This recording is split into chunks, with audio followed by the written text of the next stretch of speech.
जय श्री राम दोस्तों, जय हनुमान। कैसे हो आप सब लोग। आज मैं आपको कुछ बताने वाला हूँ कि बहुत लोग क्या करते हैं कि जब उनके ऊपर शक्ति आनी शुरू हो जाती है या सवारी आने लग जाती है, जब स्टार्ट हुआ है सब कुछ, तो वह कुछ बहुत भयानक भयानक सी गलतियाँ करने लगते हैं, जिसकी वजह से पूरा परिवार, पूरा खानदान उनका भुगत रहा होता है। तो इतने सारे केसेस आ चुके हैं मेरे पास कि मैं बोल बोल के मेरे मुंह में दर्द होने लग गया है, लेकिन लोग समझना ही नहीं चाहते हैं। अभी जो मैं गलतियां आपको बताने वाला हूँ, अगर आप में से किसी ने भी ये गलतियां करी है तो अंदाज़ा तो भुगत लिया होगा। और प्लीज़ जिन्होंने नहीं करी है वह प्लीज़ कभी मत करना। कभी भी आपके मन में ये लालच आ सकता है शक्तियों को लेके कि चलो तांत्रिकों के साथ बैठना शुरू कर देते हैं, चलो कुछ गलत सिद्धियां कर लेते हैं, गलत चीज़ें। मैं ये पूछना चाहता हूँ कि जब ब्रह्मांड की सबसे उच्च लेवल की शक्तियाँ आपके साथ चल रही हैं, तो आपको शमशान में और तांत्रिकों में या आपको तंत्र मंत्र में पढ़ने की कोई ज़रूरत नहीं पड़ेगी। हाँ, तंत्र मंत्र अच्छे के लिए किया जाता है, तो वो आपको स्वयं, आपकी शक्ति आपको गाइड करती है। लेकिन जब तक आपकी शक्तियाँ आपसे बात करना नहीं शुरू कर देती, जब तक आपकी शक्ति आपको रास्ता दिखाना शुरू ना कर दे, तब तक आपको किसी भी प्रॉब्लम में नहीं फंसना है आपको। बहुत लोग क्या करते हैं कि शक्ति आने से पहले ही प्रदर्शन करते हैं। आसपास के लोग जो होते हैं ना, वह ना शुरू कर देते हैं, आपके दुश्मन बनना शुरू कर देते हैं। क्योंकि अगर आपके पास शक्ति प्रॉपरली खुल के आ चुकी है तो शक्ति आपको दिखा देगी कि कौन सा इंसान कब तुम्हारे ऊपर क्रिया कर सकता है, या क्रिया होने के बाद आपको दिखा दी जाती है कि सपने में या ध्यान में कि आपको ऊपर फलाना व्यक्ति है, इसने क्रिया कर रखी है और ये तबीयत जो तुम्हारी खराब हो रही है ना, ये क्रिया की वजह से ही हो रही है, और इसका उपाय ये है और ये कर लेना।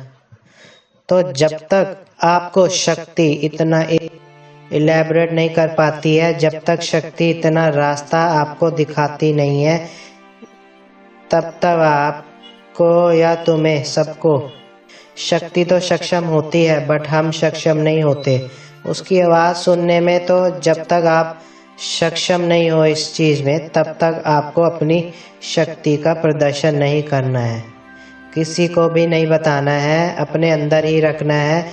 कुछ पता चलेगा तो भी। दूसरी चीज, साधक क्या करते हैं, कोई भी चीज लेकर आते हैं तो शक्तियों को नहीं पूछते, खुद ही खा लेते हैं। या कुछ भी काम करना होता है, कुछ भी शॉपिंग करते हैं तो खुद ही पहन लेते हैं, खुद ही इस्तेमाल कर लिया। तो ये गलतियां नहीं करनी है आपको।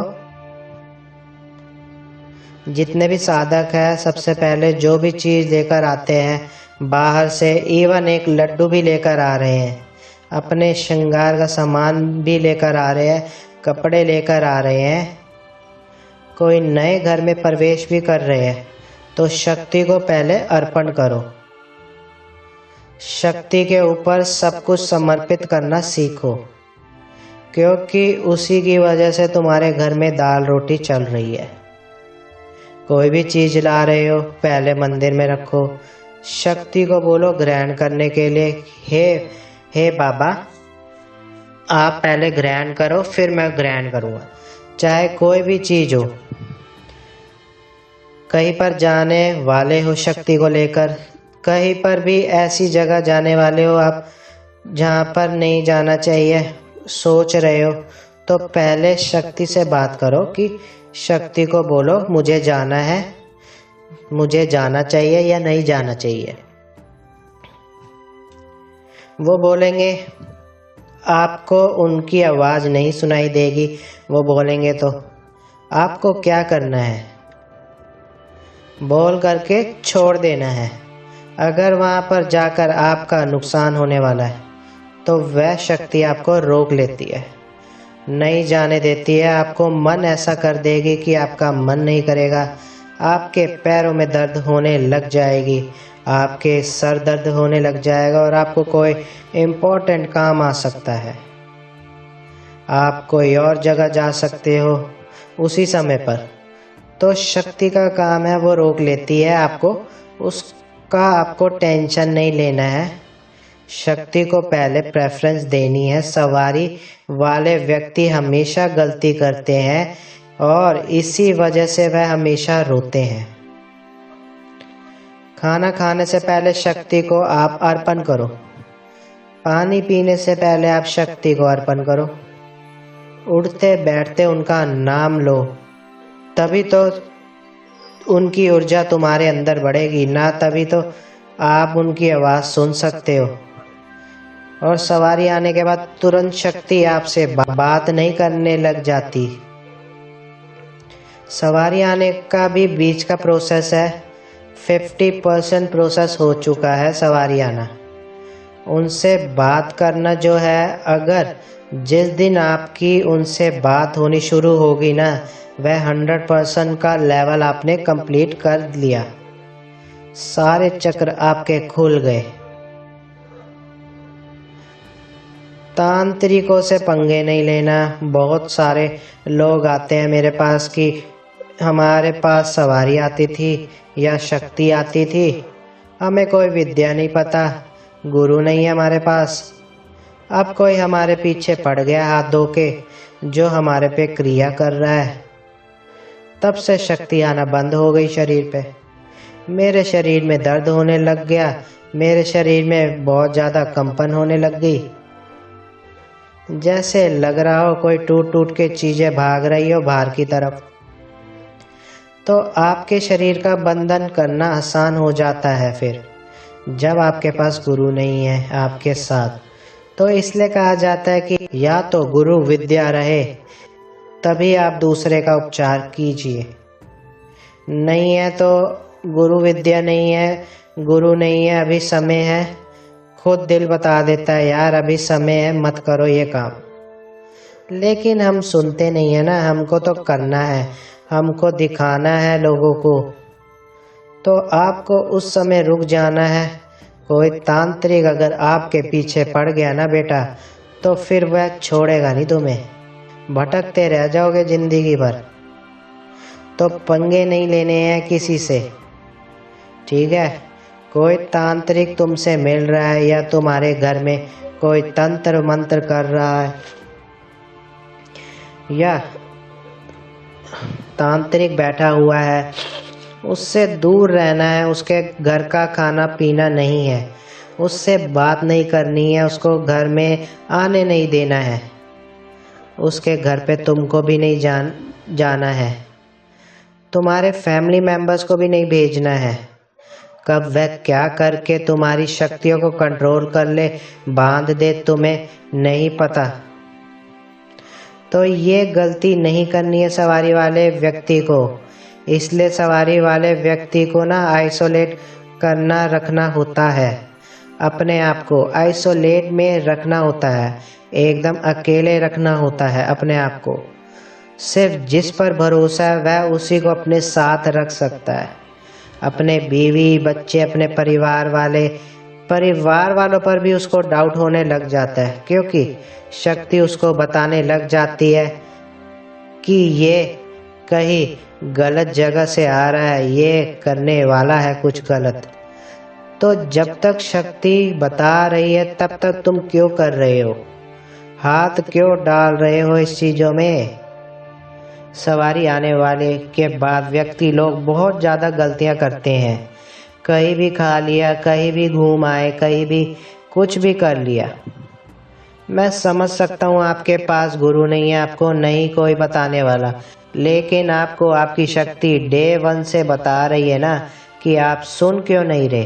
सवारी वाले व्यक्ति ध्यान नहीं लगाते। ध्यान लगाना बहुत ज़रूरी है।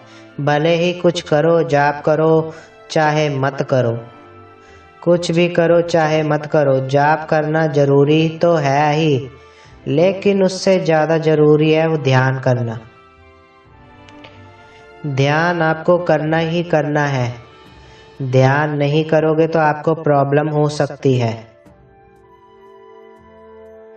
अगर आप किसी दरबार से नहीं जुड़े हो, अगर किसी गुरु से नहीं जुड़े हुए हो, गुरु दीक्षा नहीं ले रखी है, डाउट में हो किसको गुरु बनाना है, तो अपनी शक्ति को, सवारी को अरदास लगाओ और अपने घर के आसपास में जो भी मंदिर अवेलेबल होगा, जो भी आपके मंदिर होगा आसपास, जो मिल जाए आपको, वहाँ पर जाके आप आधा घंटा बैठ के ध्यान लगाओ बाबा जी का। भले गुरु नहीं भी रहेंगे ना, तो भी आपकी शक्ति आपका गुरु बनके आपका साथ देती है। ये खुद का एक्सपीरियंस है मेरा, मैं बता रहा हूँ। आपकी शक्ति सबसे बड़ी गुरु है आपकी शक्ति जहाँ प्रॉपर चलने लग जाए ना, प्रॉपर आप उनकी सेवा करने लग जाओ, कितना भी बड़ा तांत्रिक हो, कितना भी बड़ा अघोरी हो, कितना भी कुछ भी हो, आपके ऊपर तंत्र क्रिया करेगा ना, तो भी ना 10 या 20% आपको असर होने वाला है। ज़्यादा असर नहीं होता उस चीज़ का, क्योंकि आपने अपनी ऊर्जा को टॉप ऑफ में वर्ल्ड रखा हुआ है। तंत्र क्रिया उन्हीं के ऊपर ज़्यादा होती है जिनका ऑरा कमज़ोर होता है। अपना ऑरा को हमेशा बढ़ा कर रखो। अगर कोई क्रिया कर भी रहा होगा ना, तो आपकी शक्ति आपको बता देगी। और हमेशा एक इंसान या एक जगह से ऐसी जगह जुड़े रहो जहाँ से तुमको पॉजिटिव एनर्जी मिलती हो। फर्क ये पड़ेगा कि आपकी पॉजिटिव एनर्जी इंक्रीज होती जाएगी, कम नहीं होगी। और जो ये लोग सोचते हैं ना, जिनके ऊपर सवारी आ रही है, वह दुनिया का, पूरे गांव का काम करेंगे, दुनिया के तंत्र मंत्र को काट के हटा देंगे, ये सब कर देंगे। भाई ये सब गलत है। गुरु विद्या लो या अपनी विद्या जो भी है लगाओ,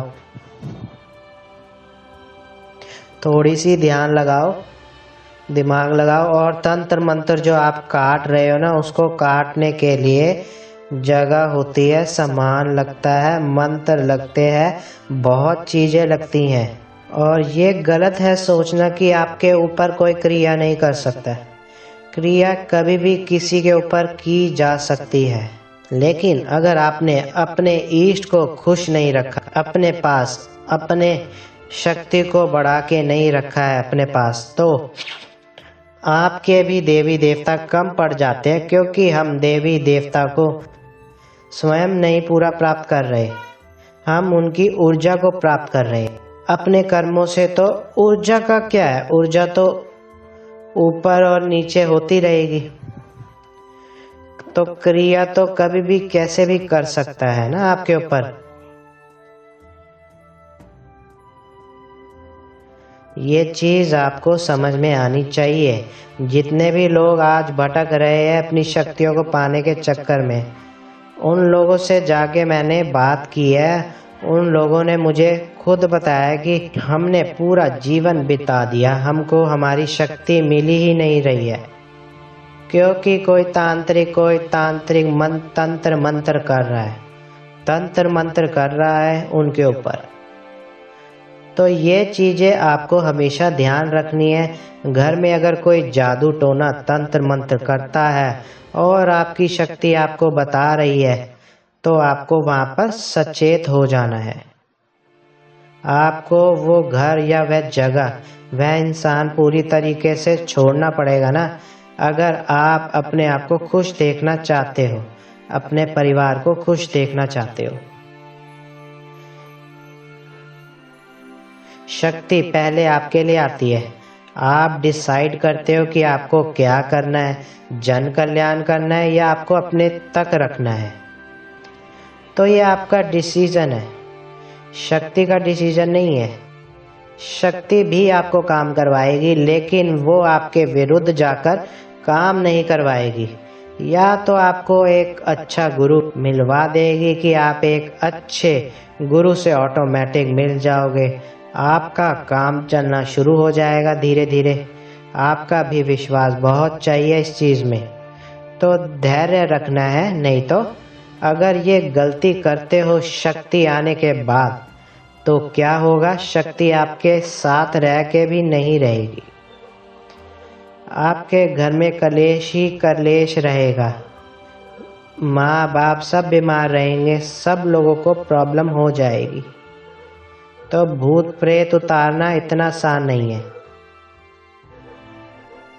उसकी विद्या सीखो फिर उतारो, ठीक है। आई होप आपको ये सब समझ में आई होगी। जितने भी लोग मेरे पास आते हैं वो ध्यान से सुन लो। जिसके ऊपर भी सवारी आती है, नियम बहुत ज़्यादा ज़रूरी है। आप ऐसे किसी इंसान के साथ नहीं रह सकते हो जिसके ऊपर प्रेत बाधा है, भूत बाधा है, या कोई इंसान कर रहा है भूत बाधा प्रेत बाधा घर के अंदर। आपको वह घर या वह स्थान से हटना ही पड़ेगा या उसको हटाना पड़ेगा, ठीक है। Till then bye. जय श्री राम दोस्तों, जय हनुमान। अगर मेरी वीडियो अच्छी लगे तो सब्सक्राइब करना मेरे चैनल को और लाइक करना मेरी वीडियो। धन्यवाद।